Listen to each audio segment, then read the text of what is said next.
Welcome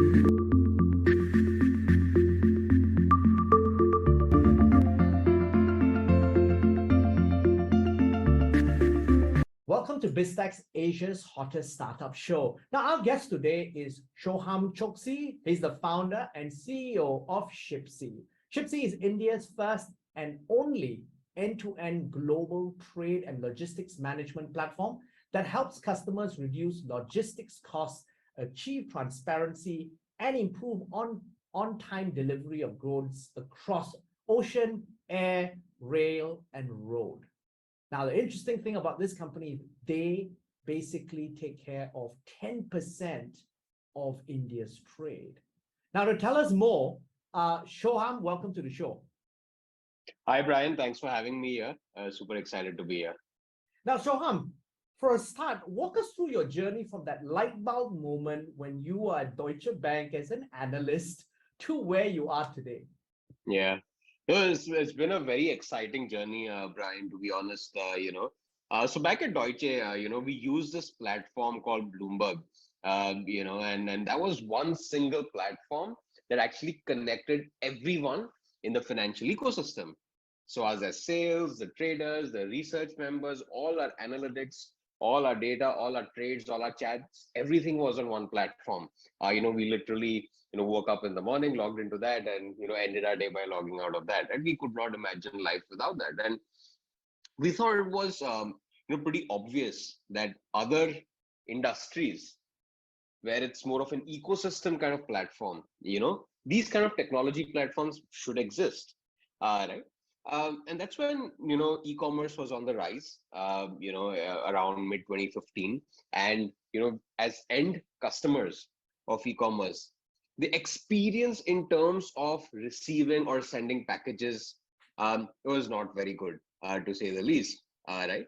And then we started digging a little deeper, right? And we realized that all of these different members, whether you're the retailer, whether you're the logistics company, whether you're the driver, the end consumer, the manufacturer, all of these companies are actually collaborating across, essentially emails, Excels, and now even WhatsApp for that matter, right? Now imagine if the financial industry was running on emails and Excels, how inefficient it would be. And that's where the supply chain is today.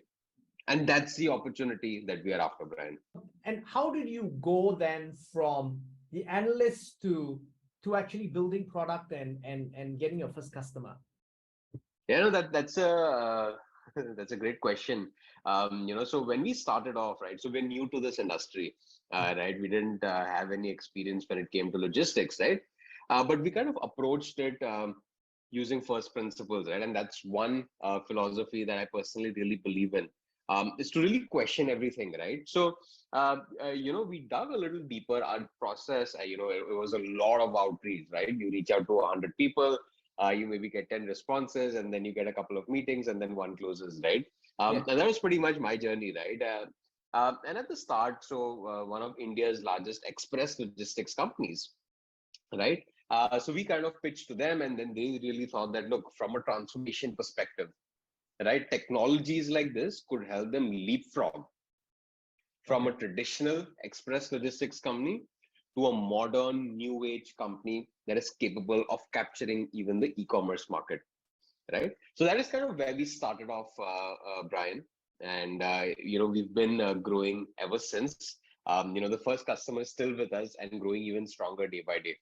Okay, fantastic. And what does your footprint look like, not only in India but out of India?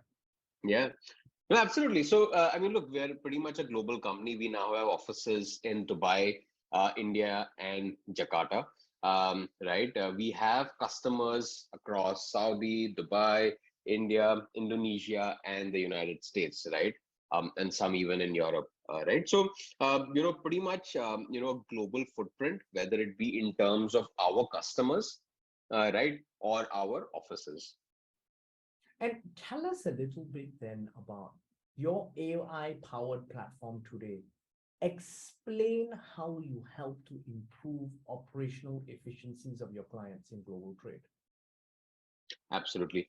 So essentially, if you really look at it, right, the last few years, when it comes to the end customer buying process, has really changed.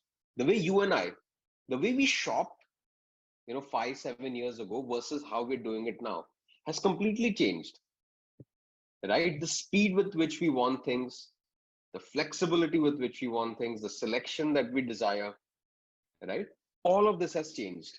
And what this has done is put a tremendous pressure on all the different members in the supply chain to adopt technology so that they can meet and exceed some of these customer expectations, yet keep costs in control.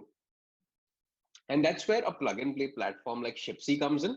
Essentially, we work with the retailers, with the logistics companies, and with the manufacturers, and really help them, manage the entire shipment life cycle, thereby reducing costs, enhancing customer experience, and automating all of the manual processes, thereby reducing errors. So that's an overview of what we do in terms of how we help companies reduce costs, right?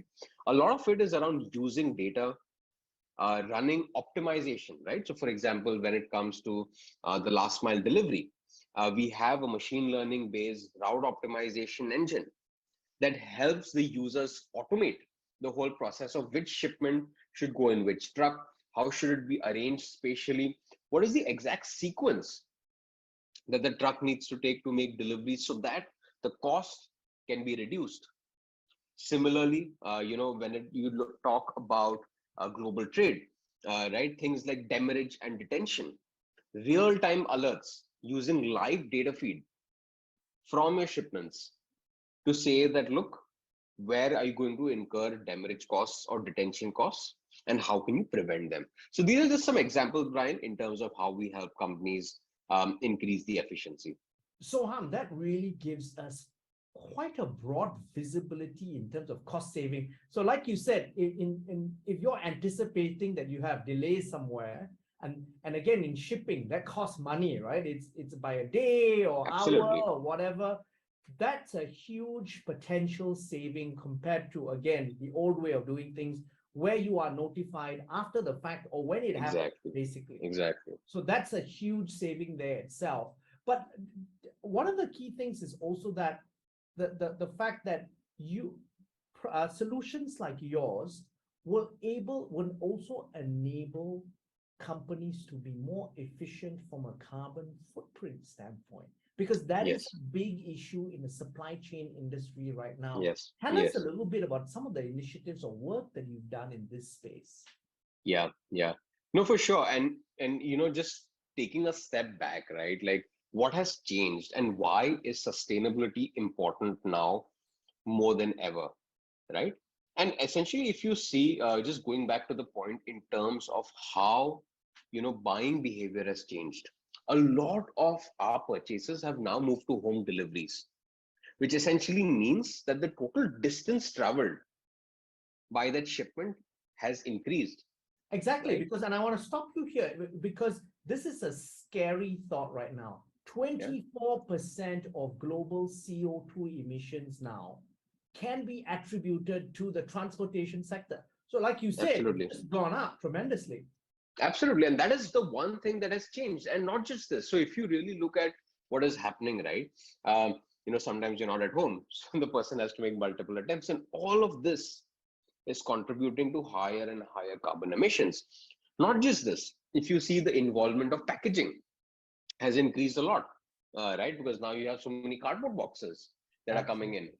in, right? So all of this means that sustainability is important now more than ever before. Essentially, we see a few driving factors behind sustainability, right? And the first is definitely consumer demand, right? End customers like ourselves are demanding more and more sustainable delivery options. Yes. The second is naturally an economic benefit, right? That how can we use sustainability to actually reduce costs, right? Not just do it for a very high level objective, actually drive economic benefits, right? Now, in terms of how the platform essentially helps this, right? So if you really look at the two paths to sustainability, right? The way we look at it is what are the miles traveled by a shipment and how can we reduce the total miles traveled, The Mhm. second is whatever miles are traveled, how can we make them greener, right? Now, going a level deeper. So when I say how to reduce the miles traveled by a shipment, so things like route optimization and planning, right? How do we ensure that the entire sequence of packages is done such that the distance reduces, or the entire fitment of packages based on their size, dimensions, weight, etc., is done into vehicles, such that maybe you can do the same number of deliveries in fewer vehicles, right? And how can you actually communicate in real time with the end customer so that the number of attempts it takes to make a successful delivery that reduces? And essentially how, even when it comes to 15-minute 20-minute delivery, how you can do a dynamic batching. So there are a lot of strategies that leverage tons of data, machine learning and AI to help reduce the miles traveled per shipment rather than just doing a manual planning. Now when it comes to making these miles traveled greener, the first thing is using electric vehicles, right? And if you see for urban fulfillment, last mile delivery, this is the biggest use case for electric vehicles. So how can the how can the AI prioritize, say, electric vehicles? Or let's say if it's a shorter range delivery, within a mile or so, how can we probably do it using bicycles, right? And essentially how, let's say if you're doing shipping, how can the system guide you to intelligently use carriers that have a more sustainable fuel usage? So these are some of the ways, Brian, in terms of actually, what are the reasons why sustainability is important? What are the key drivers for sustainability? And how our platform at Shipsy helps you not just reduce the miles traveled per shipment, thereby reducing carbon footprint, but also make the miles traveled greener. Now, that really is exciting stuff, because really then this is a classic example of technology really making an impact on people's lives. Now, on a different note then, how do you see these key trends evolving in the next 2 to 3 years? We've had a lot of changes and a lot of efficiency. So somebody like you Yeah, has come in and helped the industry in terms of efficiencies. But we're going to have some, especially in second tier follower countries where 5G is just starting to come out. yeah, 5G and other key technologies and trends yeah, are going to impact the logistics and supply chain industry tremendously. for Could you sure. give us some insights on some of these things that we need to watch out for that will benefit Yeah, humankind? yeah, yeah, no, absolutely. So, and even more kind of recent, right? Is if you see with the downturn from an economy perspective, right? A lot of focus has now gone from revenue at all costs to Mhm. revenue at a defined cost, right, or within a certain limit, right? So the first trend we are seeing is to actually ensure that supply chain it does not disrupt your bottom line, and you can actually use technology optimization to directly drive bottom line benefits to an enterprise, right? So that's the first key trend we're seeing. The second, which we discussed, is around sustainability. Over the next 5 to 10 years, we see that with maybe regulations coming in, countries taking pledges to become carbon neutral, it would filter down to enterprises, right? With enterprises using technology to drive sustainability. And the second part of sustainability is also to really drive economic benefit and cost savings. That's the near-term trend that we see, that enterprises are using sustainability to actually reduce costs. The others that you mentioned in terms of 5G, for example, that's really going to help track and trace visibility in remote parts of the world, right? And real-time communication of where your shipment is with the server. And not just that, in terms of artificial intelligence, how we can bring in, like you mentioned, right? Not just digitizing what is there or having it after the fact. How can we make the supply chain predictive and prescriptive? I think that's the end state where you actually have like a self-running supply chain that's learning from the data and making its own decisions. Now, Soham, I want to zoom in on Shipsy a little bit more in terms of the business side of things. You've just raised 25 million US in a Series B round earlier this year. That was including participation from your existing investors as Yeah. well as new investors. Yes. What is that money going to be used for? Yeah. Uh, no, absolutely. So we raised our Series B recently, and the whole objective was to see that the platform that we now have 200 plus customers, right? But we really see a huge white space opportunity where we can really help enterprises use this technology to drive better customer experience and reduce costs. So the first aspect of where we're going to be utilizing these funds is for more regional presence Mhm. in some of the other countries, right? So we set up our office in Dubai. We're going to be building a team over there for the Middle East. We're going to be setting up an office in Saudi Arabia, right? And building a team there, an office in Indonesia, in Jakarta, building a team there. So the first part is this regional expansion. The second is investing in product innovations that are not just of now, but of 3 to 5 years from now, right? To really invest beforehand in some of these product innovations that can help our customers mitigate problems even in the future. And the last is definitely in terms of exploring newer geographies such as the United States. We already have our first few customers over there, Mhm. and we plan to go deeper and deeper in the times ahead. And Soham, the last part of this is really around focusing on Soham, the entrepreneur. Now, you've obviously built a very successful company, and it was mind-boggling that you said 10% of India's trade goes through your platform. What are some of the key lessons that you've learned in your entrepreneurial journey? Say, perhaps starting with what are 3 things that you think you've done right? Yeah, I think if I really look back and say that what are some of the things that we've done right. The first has been to really focus on building a very strong product, right? So the first few years, we actually just for the first 3 years, actually, we only worked with, I think 4 or 5 anchor customers and really built out the platform rather than going very fast to market and building a half-baked product.